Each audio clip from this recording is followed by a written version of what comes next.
Yeah, what's going on, everybody? Welcome back to the channel, Mr. Sly here, and once again with some of my brutal, straightforward takes. And today we're talking about friends. I had a video I recorded about sometime in June, July, but I didn't put out the video and I did not know why. Maybe because I was waiting for a time to be able to piece it all together. And today we're going to be discussing about friends. And I'm going to show you a video of two instances where friends have ruined the lives of friends. I tell you most times, you don't need friends every time. When I come out to say, Mr. Sly, they say, Mr. Sly, you are a loner. Oh, Mr. Sly, you don't actually even associate with people like that. Ladies and gentlemen, sometimes friends are a waste of time. Sometimes friends can make or mar you. And most times when I come here and I talk about your girlfriends are your problem or something, but leave your girlfriends aside. You as men, your friends are most times a waste of time. Before we get to that, do me a favor, hit the like button, comment, and subscribe. We're going to be looking at a very dark man here who's going to be pleading a case for a guy who has just been sentenced for engaging in something his friends got him into doing. Let's roll the tape. Alright, so yesterday we went to Kirikiri Maximum Prison because of the guy that been sentenced to death for what he knows absolutely nothing about. And to be honest, it was a very, very sad story, which I'm going to tell. And I believe a lot of people are going to learn from this story. That's number one. Number two, I don't think we'll be able to do much for him, but we'll try our possible best. At least, if we can try to not have him sentenced to death, but maybe they can give him life imprisonment for the start, because where he is now in the prison, he has been condemned. Condemned means say, if you wake up one morning, just carry him, just come outside, just say, okay, the people that are inside this prison, they don't too much. Where are the people that they condemn? Come outside, and a lot of them, they were just in the wrong place at the wrong time, you know, maybe the wrong place at the right time. So what happened yesterday, when we got to Kirikiri Maximum, if you remember the guy, Samson Ogochukwu from Ebonyi State, according to him, he said he was working in Anambra State, and then one of his friends called him that he should come to Lagos and he will secure him a job. And when he got to Lagos, that was when everything happened. Now, when we got there, then I asked him what happened. He should tell me the whole story. And then at the end of the day, I found out that illiteracy also played a very big role in why that guy is in prison. So what happened? When the guy told him to come from Anambra State to Lagos, the guy got him a job with a security company. A security company in Lagos here, I think it's called Koga Security Company. So they got him a job and they gave him a job in Lekki. Now, the person that called him to come, his name is Viviano Noso Okonkwo. He called him to come to Lagos and then took him to that security company. And the guy said, okay, do I need to do an interview? He said, no, don't worry. I know the head of the security. I will talk to him and they will guarantee you a job. The only thing you need to say is that, please, I don't want to work anywhere else. I want to work in Lekki. It's Lekki that I want. So they went there, they spoke to the head of the security and they gave him 5,000 naira so that it can make things easy for them. So they gave him this job in one place in Lekki, right, Lekki phase 1. So he started working there. And one day his madam came and his madam saw that his friend that told him to come from Anambra State to Lagos. And the woman said, see, I don't like this guy here. You are security here, stop bringing people to this house. The woman warned him and then the woman left. Subsequently, the guy continued visiting against the woman's knowledge, to the point where this guy slept in the woman's house 2 times against the woman's knowledge. Although he didn't sleep inside the house, he slept in the security part of the house. So one day, this guy came with 4 guys. That is the Viviano Okonkwo. He came to meet Samson Ogochukwu with 4 guys in the morning and told him that, let's go inside. So when they went inside, he asked him, how many people are in this compound? So from there, they went to his own security place and they carried knife and a baton.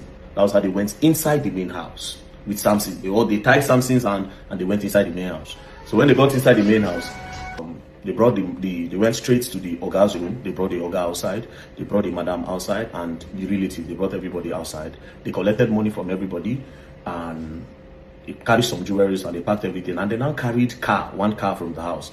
So Noso, which is the guy that brought Samson from Anambra State, now said Samson should go with them. Do you understand? That was how Samson followed them. They put Samson in the boots. They now drove to somewhere around Obalinde, I think, ShopRite, somewhere. They drove to around Aja ShopRite, one ShopRite around Aja. So when they dropped him, they now gave him 100K and they now told him to run away. You understand? But people that saw when these people threw him out of the car and gave him 100K, they gathered the guy and they asked him what happened. Then he explained that this guy, I know this guy from village. This guy gave me a job and he mobilized people to come where I was working to come and rob. And that's how they carried me along and they dropped me here. And he told me that I should run back to Anambra. You understand? So people there now said, run, no, if you go back, they will arrest you. Some other people said, no problem, don't run. We all saw what happened. We'll follow you back to the place and we'll explain to them that this is what happened. They drop you off and give you money. So he said, okay. So the people followed him to the house. When they got to the house, the madam now started shouting, thief, thief, thief. Those people now ran away and left him. That was how police came. When police came, they charged the case to court. The woman said, this is the guy that robbed me. She was beating him in the station, and the guy kept on begging, that madam, I did not rob you. The woman now said, but did I not tell you that I should not let this guy come into the house? Do you understand? That was when he knew that he himself had messed up, right? Not knowing that his friend was using this idea to survey the house. All those time he was coming to sleep there. They were using him as a tool for surveillance. Cut a long story short, the case was charged to court, and when they got to court, he didn't have a lawyer. So the judge said, okay, we'll get you a government lawyer to defend you. They brought government lawyer and they defended him the first day. Now, when they now took him to remand him in the police station while the case continued, then the other people's lawyer, like the woman's lawyer, now went to go and visit him, which is not supposed to happen. Like the complainant's lawyer went to go and visit him in prison and told him that, see, we want to help you. But the best way to help you is this. If the judge asks you if you know your madam, say no. Mind you, they tracked that car. That car that they stole everything and put it inside, that is Vivian Okoko. They tracked the car to where they were going to sell it, and they arrested all of them. So while this thing was happening in court, they brought in all of them. Do you understand? So when they brought in all of them, that guy now representing the complainant, the lawyer representing the complainant, went to go and tell him that, see, if they ask you if you know this madam, your madam, say you don't know her. If they ask you if you know these guys, say you don't know them. That's the only thing that can save you. Then the guy said, okay. The guy now contacted his own lawyer that the government gave him, the government lawyer. Now contacted him and look at what this other person came to tell me. Do you understand? Then his lawyer now said, it's okay, just say what he told you to say. So they got to court. When it's time to talk, they asked him, do you know this woman? That is his madam that employed him. He said, no. Do you know these guys that came to rob? He said, no. Do you understand? That was how they now passed judgment that it is only him that went to go and do the robbery. So the people where go rob, they don't deceive him. They let those ones go. Madam go. Now they sentence him to buy. Now, me, I was thinking, okay, it's a case where they could not find the other people before. I don't know, say, they already find them. They don't carry them come court. And this boy don't deny people where we say supposed to indict. People where we say supposed to say, yes, now these people call up. These are the people that held my hand. They tied my hand. They forced me. They have been coming to the house. I did not know that they were trying to survey the house. I did not know that this. I did not know that. He denied them. He denied that he does not know them. Meanwhile, the madam, they talk say, these people, I don't know them. Now him, I know. Now he be my security guard. So you see how everything turned. Illiteracy. And boom, that was how only him is taking a fall for this. Now, what do we do? I don't know how the case won't take be, but we'll try to look for a way to appeal. Look for a way to appeal so that they cannot just carry him and go and buy him one day. Let's try to get life imprisonment first. It's a step from condemned to life imprisonment. And I hope luck is on our side. Now, so all the people will be said, they'll just call you from somewhere, hey, come with a chop life, or yeah, start with your own, come. You're on your own. You better be careful of the people that you let to influence you. And education is important. School no be scam. All right, guys. Wow, that was quite a long one there. But first off, before going to the main issue, speaking as a lawyer here, don't let the government counsel defend you, guys. Don't let a government lawyer defend you. I've worked a lot with them. I've worked with a lot of them. And trust me, guys, they are the laziest set of lawyers you can ever meet. I don't care. I'm saying that that's what it is. Really lazy set of people that all they know how to do is come to court and seek adjournment. But then, with that being said, guys, this guy, let's be honest, he did not, if the story is what Very Dark Man is telling us is true, well, this guy did not conspire with them. There's no conspiracy. He did not commit the act with them. He was used to access the building. So, he really didn't do anything here. If he had a good lawyer, he would definitely have gotten off safe with this. But, guys, that's what happens when you don't have sense or you don't have a lawyer. He thought Barrister Sly. But then with that being said, listen, this is what happens here. When you let your friends who you know have no benefit for you come around. Yes, I know you might have benefited from that friend by getting a job for him. But we have to accept the fact that he could have seen it already that this friend meant no good for him. The madam even warned him, don't bring these friends around my house. But what did he do? He kept bringing them around. Guess what the mess is into right now? Before we leave, one last video, guys, of what Very Dark Man said when he said, when they call you, say, come, show, if they sub for here, don't always show. Let's watch this video right here. I didn't tell him, guy, want to kill the 12. So I said, guy, me and this my guy want to carry out one deal in the evening. That was what I said. I said, you go show. He said, if the deal involve money, I said, involve money, you go show. He said, okay, go show. That was what the thing. That's why I said. These two guys are friends. The one on the left was the main culprit who invited his friend on the right, telling him they had a deal about money. Will you show? Of course, the guy on the right showed, and this is what happened. He understand when I said it was a deal. Say you go show. So it's not the deal to go to Tantala. That's why I say he understand. That's what I'm trying to say. You never said he had a plan. Now, he said I never said he had a plan. Ask him this question. When the to know what I'm saying is it is truth here to confirm my sincerity. When he came in the evening, when the soldier came, I told the soldier that this is the driver to my boss. He concur.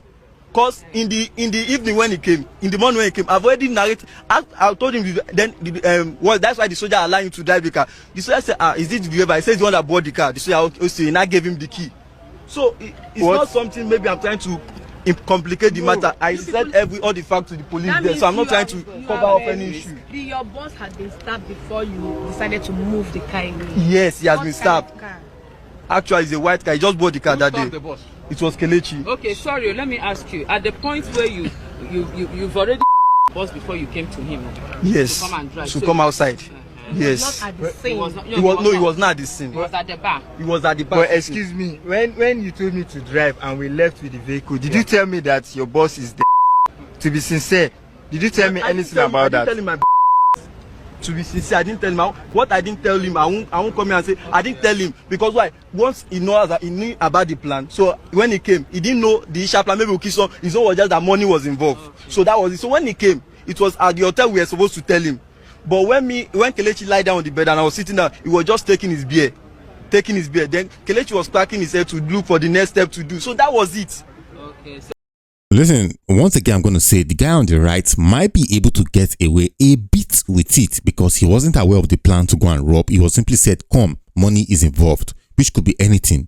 But listen, guys, the Nigerian judicial system is messed up. Yes. The Nigerian legal system is messed up. The Nigerian police system is messed up.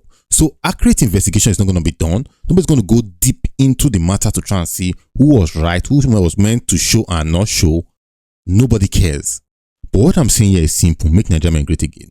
Your friends you keep around you most times matters a lot. And when you begin to notice some signs in a friend of yours, which you know doesn't tally with your plans, which you know doesn't tally with what you intend to do with your life, my brother, it's best to just cut them off. Most times you don't need friends. I'm sorry. I can count my friends on one finger. And you need to know the difference between a friend and an acquaintance.